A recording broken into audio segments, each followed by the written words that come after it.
আসসালামু আলাইকুম। আমি আজকে মিষ্টি কুমড়া রেসিপি বানাবো, আজকের খাবার।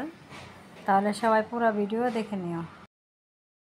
এবার আমি কেটে নিছি মিষ্টি কুমড়া, আর এখানে নিছি শুকনো মরিচ।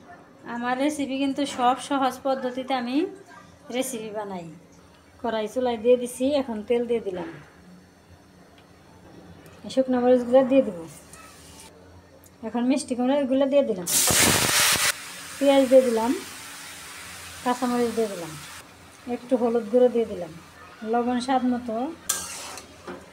এই যে বন্ধুরা, এই যে আমার মিষ্টি কুমড়া হয়ে গেল, এখন নামিয়ে নিব। মিষ্টি কুমড়া ভাজি করলাম আর রুটি বানাবো। এই যে রুটিগুলো এখন ভেজে নিব, সবগুলো রুটি ভেজে নেই, তারপরে দেখাবো।